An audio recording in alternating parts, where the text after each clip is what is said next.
750 ईस्वी से 1200 ईस्वी तक का कालखंड भारतीय इतिहास में प्रारंभिक मध्यकालीन भारत के रूप में जाना जाता है। यह वह युग था जब भारत में अनेक स्वतंत्र राज्य उभर कर सामने आए और एकीकृत शासन व्यवस्था का स्थान क्षेत्रीय शक्तियों ने ले लिया। इस काल में राजनैतिक अस्थिरता के साथ साथ सामाजिक, आर्थिक और सांस्कृतिक क्षेत्रों में भी गहरे परिवर्तन देखने को मिलते हैं। इस काल की विशेषता यह रही कि भारतीय उपमहाद्वीप में विभिन्न क्षेत्रों में अनेक शक्तिशाली राजवंशों का उदय हुआ, जैसे कि राष्ट्रकूट, पाल, प्रतिहार, चोल, चालुक्य और राजपूत वंश। राज्य व्यवस्था। उत्तरी भारत एवं प्रायद्वीप में प्रमुख राजनैतिक घटनाक्रम। 750 से 1200 की अवधि में उत्तरी भारत और दक्षिणी प्रायद्वीप में कई शक्तिशाली और प्रभावशाली राजवंशों का उदय हुआ। उत्तर भारत में पाल, प्रतिहार और राष्ट्रकूट तीनों के बीच त्रिकोणीय संघर्ष चला, जो लगभग 2 शताब्दियों तक चलता रहा। प्रतिहारों ने पश्चिमी भारत में अपना प्रभुत्व स्थापित किया, जबकि पाल वंश ने बंगाल और बिहार में सांस्कृतिक और बौद्धिक पुनर्जागरण को जन्म दिया। इसी काल में दक्षिण भारत में राष्ट्रकूटों का वर्चस्व था, जिन्होंने एक शक्तिशाली साम्राज्य स्थापित किया और कला, स्थापत्य तथा साहित्य को प्रोत्साहन दिया। इसके पश्चात चोल वंश का उत्कर्ष देखने को मिला। राजेंद्र चोल और राजराज चोल जैसे शासकों ने दक्षिण भारत के साथ साथ श्रीलंका, मलाया और इंडोनेशिया तक अपने समुद्री अभियानों के द्वारा चोल साम्राज्य का विस्तार किया। राजपूतों का उद्गम एवं उदय। प्रारंभिक मध्यकाल में राजपूतों का उद्भव एक महत्वपूर्ण घटना थी। राजपूतों का उत्पत्ति संबंधी विवाद इतिहासकारों में व्यापक है, किंतु सामान्यतः माना जाता है कि ये क्षत्रिय वर्ग के उत्तराधिकारी थे। गुप्त काल के बाद जब केंद्रीय सत्ता कमजोर पड़ी, तब इन क्षेत्रीय क्षत्रियों ने स्वतंत्र सत्ता स्थापित की। राजपूतों ने पश्चिमी और उत्तरी भारत में कई प्रमुख राज्यों की स्थापना की, जैसे प्रतिहार, कन्नौज, चाहमान, अजमेर, परमार, मालवा, सोलंकी, गुजरात। इन्होंने स्थानीय प्रशासन को सुचारू रूप से चलाया और युद्धकला, वीरता और गौरव के उच्च आदर्शों को अपनाया। हालांकि राजपूतों की आपसी कलह और एकता की कमी ने मुस्लिम आक्रांताओं को भारत में प्रवेश करने का अवसर दिया। चोल वंश। ग्रामीण अर्थव्यवस्था एवं समाज। चोल वंश दक्षिण भारत का सबसे शक्तिशाली और संगठित राजवंश रहा। इन्होंने न केवल प्रशासनिक व्यवस्था को सुदृढ़ किया, बल्कि ग्रामीण अर्थव्यवस्था को भी संगठित रूप दिया। चोल काल में ग्राम सभा प्रणाली अत्यंत विकसित थी। ग्रामों का स्वयं का प्रशासन होता था, जो कर संग्रह, सिंचाई, न्याय व्यवस्था तथा शिक्षा जैसे विषयों का प्रबंधन करता था। ग्रामीण समाज में कृषि प्रधान जीवन शैली थी, जिसमें भूमिपति वर्ग, वेलालार और कृषक वर्ग की स्पष्ट भूमिका थी। चोल काल की मंदिर व्यवस्था ने सामाजिक जीवन को एक नई दिशा दी। मंदिर केवल धार्मिक केंद्र नहीं, बल्कि सामाजिक और आर्थिक क्रियाकलापों के केंद्र भी थे। इससे ग्रामीण समाज की संरचना में सामूहिकता और आत्मनिर्भरता की भावना विकसित हुई। पात्रता थी। इस काल में सामंतशाही व्यवस्था का व्यापक विकास हुआ।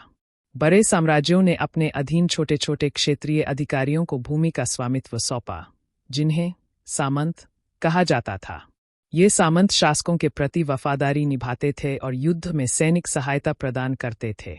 सामंतों के पास कर वसूली, न्याय देने और प्रशासनिक कार्यों के अधिकार होते थे। धीरे धीरे ये सामंत स्वतंत्र सत्ता की तरह व्यवहार करने लगे, जिससे केंद्रीय शासन कमजोर हुआ और भारत में राजनीतिक विखंडन बढ़ा। इस व्यवस्था ने सामाजिक असमानता को भी बढ़ावा दिया, जहां ऊंच नीच और जातीय भेदभाव अधिक स्पष्ट हुआ। कृषि अर्थव्यवस्था एवं नगरीय बस्तियां। 750 से 1200 ईस्वी के काल में भारत की अर्थव्यवस्था मुख्यतः कृषि आधारित थी। सिंचाई व्यवस्था के विकास के कारण कृषि उत्पादन में वृद्धि हुई। चोलों और चालुक्यों ने बड़े पैमाने पर जलाशयों, कुंडों और नहरों का निर्माण करवाया, जिससे दक्षिण भारत में धान की खेती का विस्तार हुआ। उत्तर भारत में भी दोहरी फसलें उगाई जाती थीं। भक्ति आंदोलन और मंदिर निर्माण से जुड़े दान और कर प्रणाली से ग्रामीण जीवन प्रभावित हुआ। वहीं दूसरी ओर नगरीय बस्तियां भी तेजी से विकसित होने लगीं। व्यापारिक केंद्रों, धार्मिक स्थलों और प्रशासनिक नगरों का विकास हुआ। इनमें बनारस, उज्जैन, तंजावुर, कांचीपुरम और पाटलिपुत्र प्रमुख थे। इन बस्तियों में कारीगर, व्यापारी, पुरोहित और प्रशासनिक अधिकारी निवास करते थे। व्यापार एवं वाणिज्य। इस काल में व्यापारिक गतिविधियों ने नए आयाम प्राप्त किए। भारत का समुद्री व्यापार दक्षिण पूर्व एशिया, अरब और चीन तक फैला हुआ था। चोल वंश विशेष रूप से समुद्री व्यापार में अग्रणी था। उन्होंने समुद्री मार्गों को सुरक्षित किया और विदेशी व्यापारियों को आकर्षित किया। वितरणी व्यापार बिफवा, विभिन्न मंडियां, मेलों और व्यापारिक संघों गिल्ड का विकास हुआ। वस्त्र, मसाले, धातु, मूर्तियां और हस्तशिल्प की वस्तुएं व्यापार में प्रमुख थीं।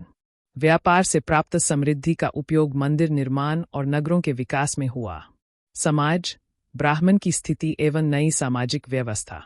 प्रारंभिक मध्यकाल में ब्राह्मण वर्ग का प्रभुत्व अत्यधिक बढ़ गया था।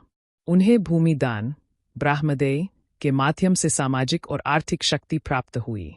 ये ब्राह्मण भूमि पर कर नहीं देते थे और स्वयं प्रशासनिक तथा धार्मिक कार्यों में सम्मिलित रहते थे। इसके साथ ही समाज में वर्ण व्यवस्था और जातीय विभाजन और कठोर हुआ। नए सामाजिक समूहों और उपजातियों का उदय हुआ, जिनमें कारीगर, व्यापारी और कृषक समुदाय शामिल थे। धीरे धीरे समाज में शूद्रों की स्थिति और अधिक दयनीय हो गई। स्त्री की स्थिति। इस काल में स्त्रियों की सामाजिक स्थिति मिश्रित रही। उच्च जाति की स्त्रियां आमतौर पर पर्दा प्रथा और सीमित शिक्षा के घेरे में रहती थीं, जबकि निम्न वर्ग की स्त्रियां कृषि और घरेलू उद्योगों में सक्रिय थीं। राजपरिवारों में स्त्रियों को राजनैतिक भूमिका भी मिलती थी, लेकिन सामान्य समाज में उनका स्थान गौण होता जा रहा था। बाल विवाह, सती प्रथा और स्त्री शिक्षा पर प्रतिबंध जैसी कुप्रथाएं बढ़ने लगी थीं। हालांकि कुछ क्षेत्रों में स्त्रियां मंदिरों में गायन, नृत्य और धार्मिक अनुष्ठानों में भाग लेकर सामाजिक जीवन में सक्रिय भी थीं। दक्षिण भारत में देवदासी प्रथा की शुरुआत इसी काल में मानी जाती है। भारतीय विज्ञान एवं प्रौद्योगिकी। प्रारंभिक मध्यकालीन भारत में विज्ञान और प्रौद्योगिकी के क्षेत्र में उल्लेखनीय कार्य हुआ। खगोलशास्त्र, गणित, वास्तुकला, चिकित्सा और धातुकर्म में उन्नति देखी गई।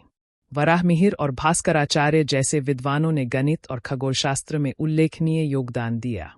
मंदिर स्थापत्य की दृष्टि से यह युग स्वर्णकाल रहा, जैसे खजुराहो, कोणार्क, एलोरा और चोलों के भव्य मंदिर। इस काल में लोहे की तकनीक, जन संचयन प्रणाली और वस्त्र निर्माण जैसे क्षेत्रों में भी प्रगति हुई। नालंदा और विक्रमशिला जैसे शिक्षा केंद्रों ने इस ज्ञान को संरक्षित और प्रसारित किया।